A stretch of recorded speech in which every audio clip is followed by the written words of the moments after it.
Jonas Hartwell stared at the requisition form in his calloused hands, reading the assignment for the third time in hopes that the words might somehow rearrange themselves into something less objectionable. Report to Waste Processing Level C7. Clean contaminated refugee. Use industrial decontamination protocols. Supervisor Martinez leaned back in his chair, clearly enjoying Jonas's discomfort. Problem with the assignment, Hartwell. This says I'm supposed to clean a person, not equipment. Jonas waved the form. Since when do maintenance engineers handle refugee processing? Since maintenance engineers start questioning safety protocols during board meetings, Martinez replied with a thin smile. Consider this an educational opportunity about following orders without commentary. The punishment assignment was Martinez's response to Jonas's vocal concerns about the recent accident that had vented atmosphere from cargo hold 7, taking 3 Altarian refugees with it. The official report called it equipment malfunction, but Jonas had seen the diagnostic logs before they were classified. Use the heavy-duty decontamination unit in Processing Bay 3, Martinez continued. And Hartwell, I don't want to hear any complaints about this being outside your job description. You wanted to be a humanitarian. Here's your chance. Jonas pocketed the assignment and headed for the lift, wondering what kind of refugee required industrial cleaning protocols. Titan's Edge wasn't exactly a vacation destination. Most of the aliens who ended up here were running from something worse than a mining station on the outer rim of human space. The waste processing levels occupied the bowels of the station, where recycling systems turned organic matter back into something resembling food, and atmospheric scrubbers cleaned the air enough to keep everyone from suffocating. The smell hit him as soon as the lift doors opened. A combination of industrial chemicals, organic decay, and something that might have been despair given physical form. Processing Bay 3 housed equipment designed to clean mining robots after exposure to toxic materials, which explained why Jonas had been assigned this particular task. The industrial decontamination unit looked like a mechanical torture device, all harsh spray nozzles and rotating brushes designed to strip away anything that shouldn't be there. Great, Jonas muttered, examining the control panel. Industrial cleaning protocols for a sentient being. What could go wrong? He found her in the corner of the adjacent holding area, huddled behind a stack of waste containers like a small, filthy animal. At first glance, she appeared human except for the distinctive pointed ears that marked her as non-terrestrial. Her skin was covered in what looked like years of accumulated grime, industrial soot, and substances Jonas preferred not to identify. Her hair hung in matted clumps that might have been any color beneath the dirt. "Hey," he called softly, not wanting to startle her. "I'm Jonas. I'm here to help you get cleaned up." She looked up with eyes that held too much intelligence for someone in her apparent condition, then immediately scrambled deeper into her makeshift shelter. When she spoke, her voice carried an accent that the universal translator struggled to process. "No cleaning, no touching. Leave Lyra alone." "Lyra," Jonas repeated, filing away the name. "Look, I know this is scary, but you can't stay here. This area isn't safe for people. The chemical runoff alone could kill you." She shook her head frantically, pressing herself against the wall. "Safe here, dangerous out there, no cleaning." Jonas studied her position, and the careful way she'd chosen her hiding spot. She wasn't just hiding from people. She was hiding from sensors, security cameras, and anything else that might detect her presence. The waste area provided natural camouflage, but at the cost of slowly poisoning her with industrial toxins. "Okay," he said, settling down on a nearby crate to make himself less threatening. "Let me ask you something. What happens if security finds you here? Because they will find you eventually." Lyra's grip tightened on a piece of scrap metal she'd been using as a makeshift tool. "They take Lyra away. Use Lyra for bad things. Better to die here." The conversation was interrupted by Jonas's cleaning supplies, which had apparently achieved sentience and decided to revolt. The mobile decontamination unit rolled over and began spraying sanitizing foam in random directions. Its automated systems trying to process the conflicting input of clean the refugee versus refugees are not authorized cleaning targets. Warning, the unit announced cheerfully. Unauthorized biological material detected, initiating extreme sterilization protocols. Jonas lunged for the emergency shutdown as industrial-strength disinfectant began spraying everywhere. Not helping, he shouted at the malfunctioning machine as he wrestled with its controls.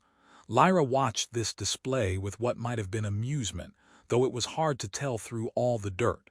Your machine is broken. All the machines here are broken, Jonas replied, finally managing to shut down the rogue cleaning unit. It's like the entire station was designed by committee, and half the committee was drunk. Drunk, intoxicated, impaired, making bad decisions because of chemical influence. He gestured at the now-quiet decontamination unit, which explains a lot about this place, actually. For the first time since he'd found her, Lyra smiled slightly. It transformed her face in a way that made Jonas wonder what she might look like under better circumstances. Maybe, she said carefully, Lyra accepts little bit cleaning, but gentle, no machines.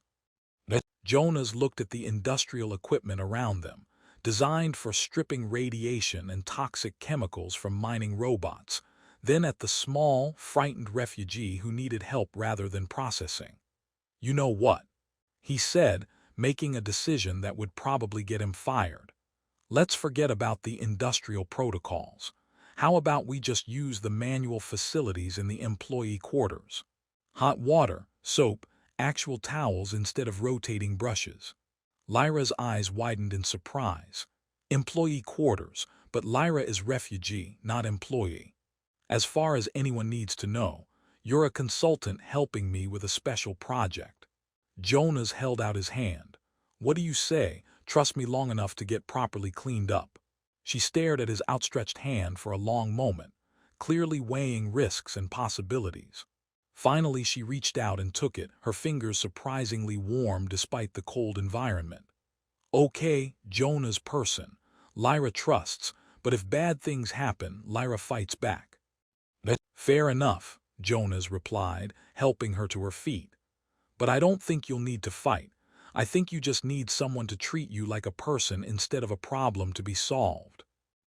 As they made their way toward the lift, Jonas found himself wondering what circumstances had brought Lyra to hide in the waste processing areas of a frontier mining station. Her fear seemed too specific, too informed to be simple refugee paranoia. She wasn't just running from poverty or war. She was running from something that had targeted her specifically. The lift doors closed behind them, carrying them up toward the employee levels, and whatever revelation awaited when the accumulated grime of desperate survival was finally washed away. Jonas had expected this assignment to be a tedious punishment duty, but something about Lyra's intelligent eyes and careful speech patterns suggested that cleaning her up might reveal more than just hidden features beneath the dirt. He just hoped that whatever they discovered wouldn't make her situation worse.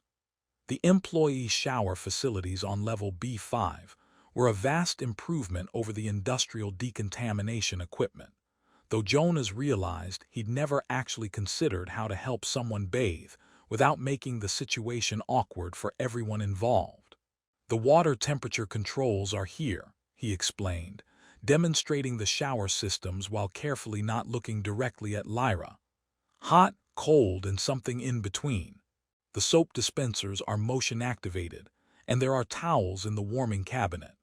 Lyra examined the facilities with the careful attention of someone who hadn't seen proper sanitation equipment in a long time. Very fancy. Like rich people have. Standard employee benefits on a frontier station, Jonas replied, though I suppose everything's relative. He'd set up a privacy screen and provided clean station coveralls from the maintenance department, trying to make the situation as dignified as possible. The last thing Lyra needed was to feel like she was being processed rather than helped. "I'll wait outside," he said, heading for the door. "Take your time and call if you need anything." "Jonah's person," Lyra called after him, her voice carrying a note of anxiety. What if? What if cleaning shows things that make problems?"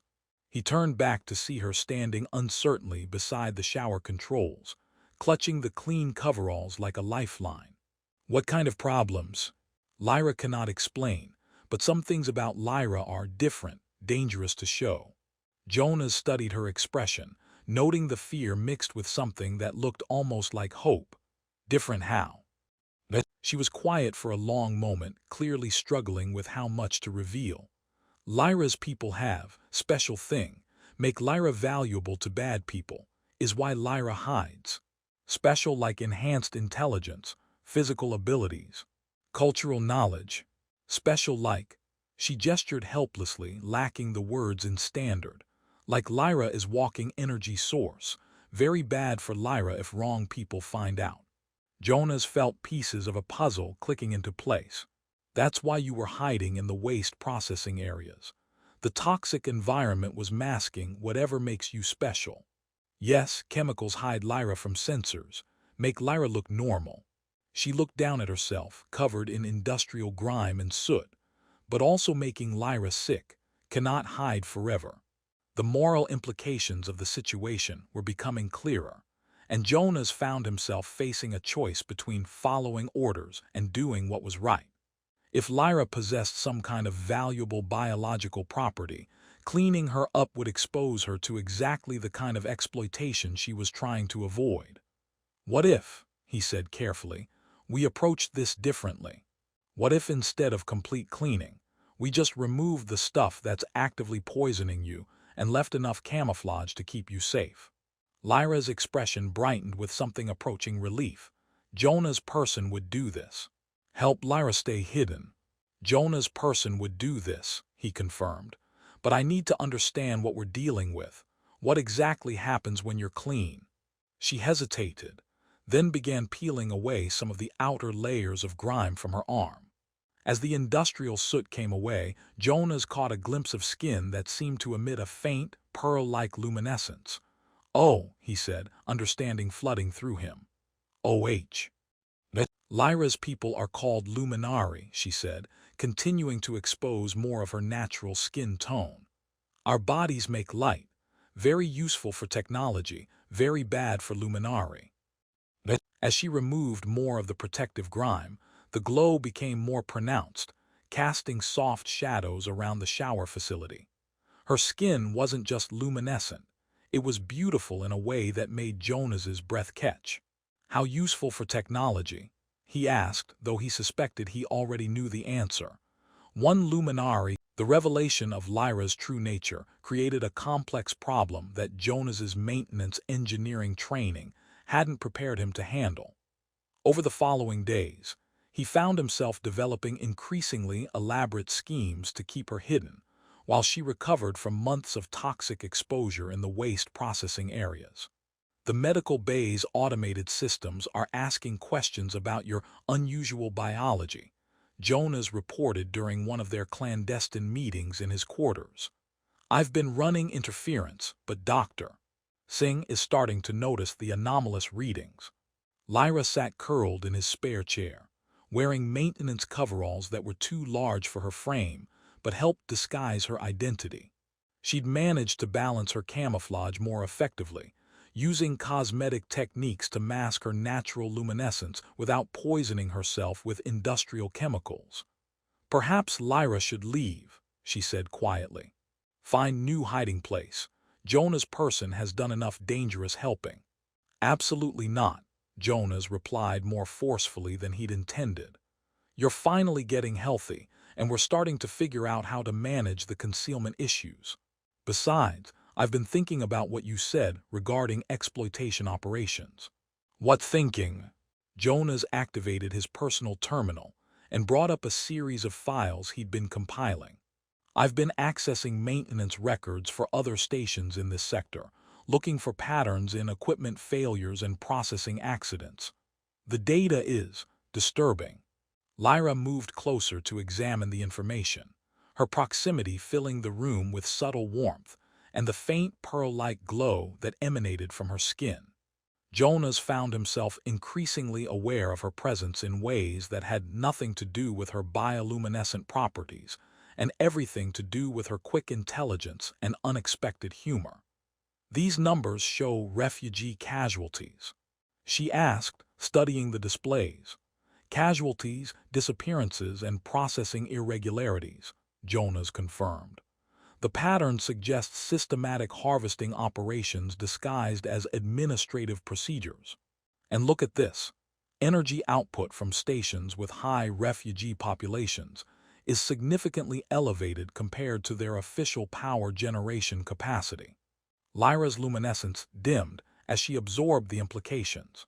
They are using captured luminari to power stations, and probably other people with useful biology. It gets worse. I've traced supply chains and found evidence of a network spanning dozens of systems. This isn't just local corruption, it's an organized enterprise.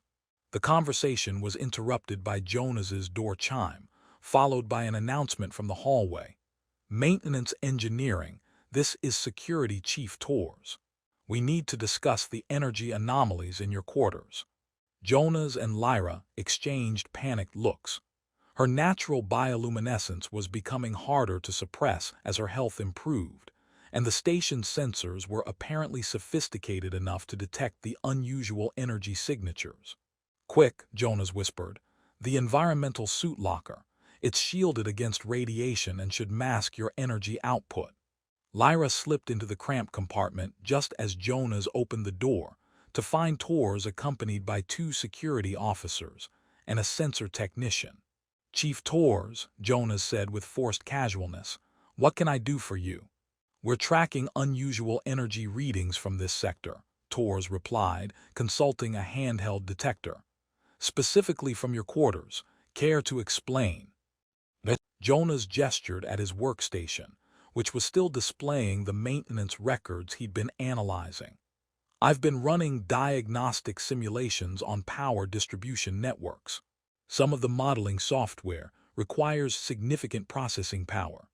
The sensor technician swept the room with his equipment, pausing near the environmental suit locker, where the reading spiked before dropping to normal levels. "There's definitely something unusual here, but the shielding from the radiation suits is interfering with precise location." "Radiation suits?" Tors asked. "Standard equipment for anyone working near the reactor systems," Jonas explained. "Required by safety protocols that I'm sure you're familiar with." Tors studied Jonas's expression, clearly suspicious but lacking concrete evidence.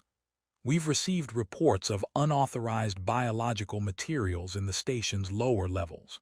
Materials that might be valuable to certain interested parties."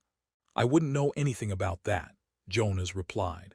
"I stick to mechanical systems and leave biology to the medical staff." After the security team departed, Lyra emerged from the locker looking shaken. "They know Lyra is here. Maybe not where exactly, but they know." "Which means we're running out of time," Jonas said. "We need to act on this information before they find you." "Act how?" Jonas pulled up another set of files on his workstation. "I've been in contact with someone from the Galactic Refugee Protection Service. Unofficial contact, through encrypted channels. They're interested in the data we've compiled, but they need proof that goes beyond statistical analysis." "What kind of proof?" "Direct evidence of the harvesting operations. Recordings, testimony, physical evidence." He paused, knowing what he was about to suggest was dangerous. They need someone on the inside who can document what's actually happening to refugees with valuable biological properties. Lyra's luminescence flared briefly as her emotional state shifted to what Jonas had learned indicated determination mixed with fear. "Lyra volunteers." "Absolutely not, it's too dangerous." Jonas' person, Lyra has been hiding and running for months, maybe years. It's time to fight back, help other people like Lyra." Her accent became more pronounced as her passion increased. "If Lyra can help stop bad people, Lyra must try. Jonas looked at her fierce expression and realized that somewhere in the process of helping her recover from desperate concealment, he'd fallen in love with her courage as much as her otherworldly beauty. The thought terrified him almost as much as the prospect of deliberately exposing her to the kind of people who hunted her species. "There might be another way," he said slowly. "What if instead of putting you at risk, we found a way to make the harvesting operations come to us? Set up a controlled situation where we could gather evidence while maintaining some level of safety." "Explain." "We leak information about an energy anomaly that suggests a valuable biological resource, but we control the circumstances of the investigation. Create a situation where we can document their methods while having backup and escape routes planned." Lyra considered this proposal, her skin patterns shifting through various levels of luminescence as she processed the implications. Risky, but maybe less risky than trying to infiltrate existing operation. "And we'd be working together, instead of you facing the danger alone." As they began planning their approach to gathering evidence against the exploitation network, Jonas realized that their relationship had evolved far beyond the original cleaning assignment. What had begun as reluctant compliance with a punishment duty had become a partnership based on mutual respect and shared purpose. More than that, it had become something deeper. Watching Lyra's intelligence and determination as she worked through the complexities of their situation, Jonas found himself thinking less about her unique biology and more about her remarkable spirit. Her luminescence was beautiful, but her courage was inspiring. The question now was whether they could channel that courage effectively enough to make a difference for other refugees while keeping both of them alive in the process. The trap they set was elegant in its simplicity. Jonas filed a routine maintenance report about unusual energy fluctuations in the abandoned sections of level D12, areas that had been officially decommissioned but still contained enough infrastructure to seem plausible as hiding spots for valuable refugees. He made sure the report contained just enough technical detail to suggest he discovered something significant while being vague enough to require investigation. The response came within hours. Instead of standard security protocols, Jonas received a priority message from Administrator Voss, a man whose official duties involved logistics but whose real activities had become increasingly suspicious as Jonas investigated the station's refugee processing procedures. "The energy readings you reported require immediate assessment," Voss's message stated. "Report to level D12 at 800 tomorrow with full diagnostic equipment. This matter is classified pending evaluation." They took the bait, Jonas told Lyra as they made final preparations in his quarters. "But this is your last chance to change your mind. Once we start this, there's no going back." Lyra adjusted the recording equipment they'd concealed in her modified maintenance coveralls, her movements precise despite the obvious tension. "Lyra is ready, more than ready. It's time to show Galaxy what these people do to refugees." Jonas watched her check the concealed transmission devices that would broadcast everything they witnessed to the Galactic Refugee Protection Service contacts he'd established. Her luminescence was carefully suppressed but still visible to anyone who knew what to look for, creating exactly the kind of energy signature that would attract the wrong kind of attention. "Remember the plan," he said. "I act surprised when they detect you. You act scared and cooperative until we have enough evidence. Then we trigger the emergency beacon and hope our backup arrives before things go completely sideways. And if backup does not arrive..." Jonas met her eyes, seeing his own determination reflected in their depths. "Then we improvise." Level D12 had been abandoned after a structural failure that made it unsafe for normal operations, but someone had clearly been using the space recently. Jonas noticed fresh equipment installations and security modifications that weren't listed in any maintenance records he could access. Administrator Voss waited in the main corridor with 2 technicians, and what appeared to be a portable containment unit designed for transporting hazardous materials or valuable biological resources. "Hartwell," Voss said with false cordiality, "I appreciate your promptness. These energy readings you detected show me exactly where you found them." Jonas led the group toward the area he'd specified in his report, noting how the technicians immediately began setting up specialized sensor equipment. Their gear was far more sophisticated than anything normally used for routine maintenance investigations. The fluctuations were strongest near the old atmospheric processing station, Jonas said, guiding them to a section where Lyra was hidden according to their plan. But the readings were inconsistent, like something was interfering with normal detection. One of the technicians looked up from his instruments with obvious excitement. "Sir, we're detecting significant bioluminescent energy patterns, consistent with luminary physiology." Voss's demeanor immediately changed from bureaucratic routine to predatory focus. "Excellent. Deploy containment protocols. We don't want our resource damaged during extraction." Jonas activated his concealed recording devices and tried to look confused rather than horrified. "Resource? I thought we were investigating equipment malfunctions." "We are," Voss replied smoothly. "The malfunction is that valuable biological assets are hiding in our infrastructure, instead of being properly processed for their contribution to galactic commerce." The technicians began systematically scanning the area with equipment designed specifically for detecting and capturing luminary refugees. Jonas watched them work with sick fascination, noting how efficiently they'd streamlined the process of hunting sentient beings. "Contact," one of the technicians announced. "Bioluminescent source located in storage compartment 7 Alpha. Energy output suggests young adult luminary in good health." "Perfect," Voss said, activating the containment unit. "The Hegemony Syndicate pays premium rates for healthy specimens." As they moved toward Lyra's hiding place, Jonas realized they were documenting not just casual exploitation, but organized trafficking on an industrial scale. The evidence they were gathering would be enough to expose the entire network, assuming they survived to deliver it. Lyra emerged from her concealment on cue, playing the role of terrified refugee perfectly while the hidden cameras captured everything. The technicians immediately surrounded her with containment fields designed to prevent escape while preserving her valuable biology. "Please," she said in broken standard, "Lyra do nothing wrong. Just hiding, just trying to live."